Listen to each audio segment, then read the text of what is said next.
Hey guys, it's your girl Carrie, and today I am part of another collaboration video that was organized by Cass from the Organized Clutterbug, and she invited myself and a few other ladies to share our favorite organized kid spaces.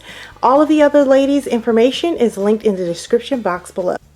So what I decided to share today was my stuffed animal storage.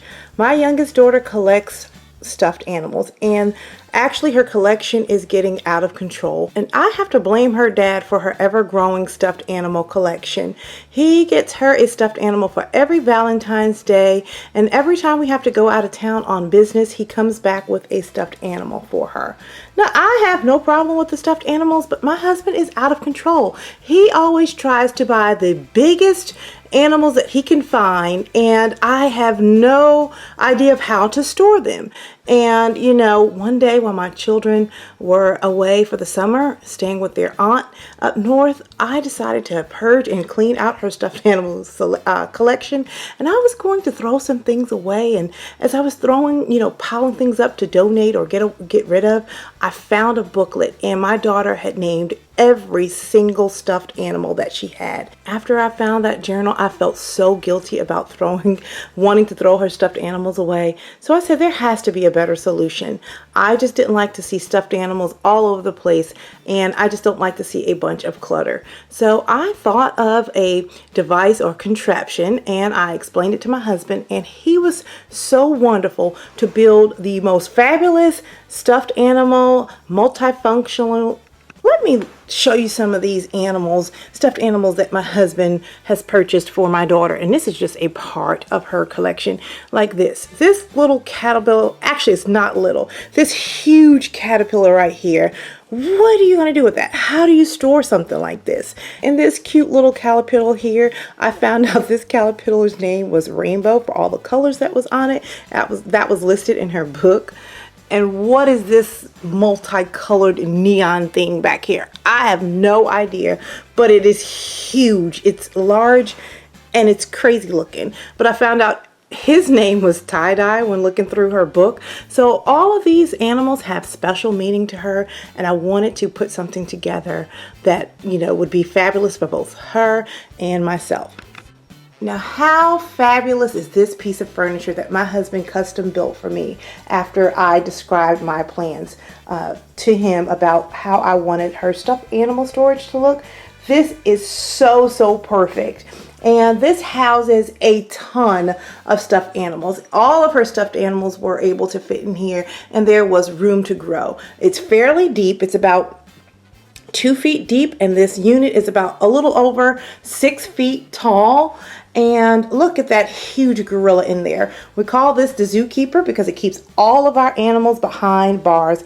And what's neat about it, my mom custom made these elastic bars for the Zookeeper, and I really like the way these turned out. And basically, this is really good because you can actually see all of your stuffed animals, see all of your items. You can pull them out with ease. Whatever one you want, you can just grab and take it out through the bars, and everything else is still in there. It doesn't fall out, and then you can just stuff them back in when when you're done playing. So this is just so cool. And if you don't want to stuff them through the bars, you can always go up top and just fling something in over top because the top is open. Look at that big old tie-dye one that I showed you before. That ginormous thing fits right in. And look, we still have a ton of space to go. So I'm going to throw in that ginormous caterpillar that she had, that she called Rainbow. That's easy to just kind of throw over the top.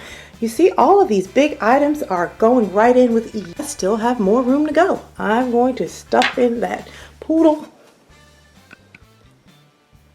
Now look at that. Look at all of those huge stuffed animals in their little cage, and a ton of the smaller animals in there. This thing is huge. And what I also like at the bottom, I asked him to build kind of like a little storage area where we could actually house some boxes. And in those boxes at the bottom, one houses all of her Girl Talk Jenga pieces, games, and the other houses some other games and things. So I think this right here is fabulous. But why stop there? So after we built this box, because it contains everything, and when I don't want to look at all of these stuffed animals as clutter, this box actually, this piece of furniture actually rotates. So I can just spin this thing. So why just stop there to put the stuffed animals in? This little piece of furniture is on steroids. What I also love about it is the fact that it rotates. So I can just spin it around when I don't want to look at the stuffed animals. And on this side, we actually put in a custom corkboard. And I took some and I purchased some blinged out clothespins from Michael's and actually put hot glued a thumbtack on the back. And then we can stick these into our corkboard and hang our papers from them so that we wouldn't have to put holes in our paper you know, when we stick it up there. And I just love this because this unit is, you know, it butts right up against her desk, and whenever she's writing or need to put a reminder up or something like that, she can just add that reminder on her larger than life corkboard. Like, this is a 6-foot corkboard. She can put a lot of stuff up there. Okay, and if you keep on spinning, let me see if I can, you know, let you guys see this rotation going on here.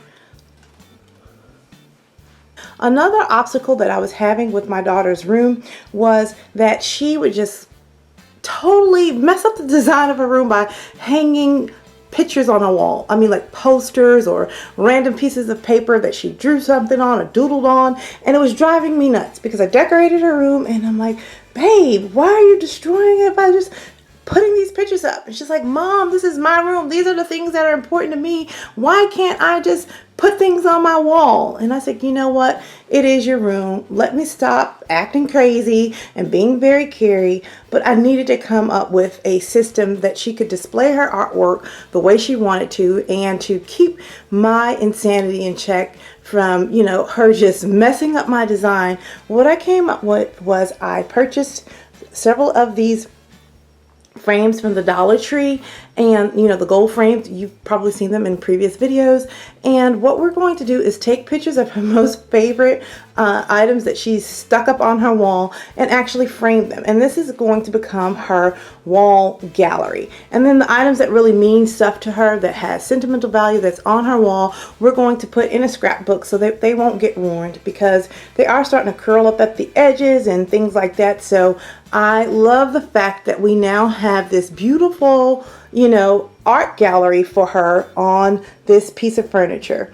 So that's one of the things I love about this too. So she's going to put in her artwork, and then we have to get a few more frames to add down there. I'll probably get a large frame because she does have a couple of large pieces, and that will be her gallery, art gallery wall. And if you spin it one last time, on the final side is this full-length mirror. And I really like this because she needed a full-length mirror in her room, because she would always come in our bedroom each morning and look at the mirror in our armoire so that she could get ready. So she needed her own full-length mirror, and we put this in. I used this from a deconstructed Goodwill piece that I used in my craft room. It had a mirror at the top, so this worked perfectly to, you know, repurpose and put in here. And we customized this mirror further by putting in the teal fabric accent border around it. And then at the top, at the very top, we added in 3 little dress hooks so that she could hang her outfits up for the week. We picked these up from Ross and they were black, but I spray painted them gold. And this works out wonderfully for her. Up those teal colored hangers from the Dollar Tree, and I think what I'm going to do is spray paint the, you know, the hook gold so it can actually match, and then she'll have, you know, a set of teal hangers to go with her furniture unit.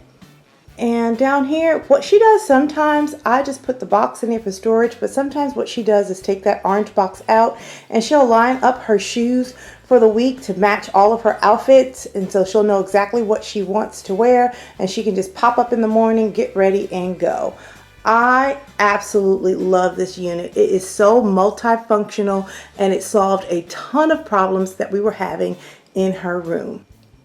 So I hope you guys enjoyed this video and got some wonderful ideas as to how to store your stuffed animals if you do not have a handy husband or anything like that. Some other options that you can use to kind of recreate this design. If you have an old armoire is almost similar like this. It's just a box with an open front. So all you have to do is just open up the doors of the armoire and stick in like the little cup hooks, and then just put a little bungee cord there, and it will hold in all of your stuffed animals. And the same thing with a bookcase. You can just take a bookcase and take the shelving out and put in the hooks and the little bungee cords, and you have yourself a really cute functional organization for your stuffed animals. And until the next video, guys, I am going to keep calm and carry on. Bye.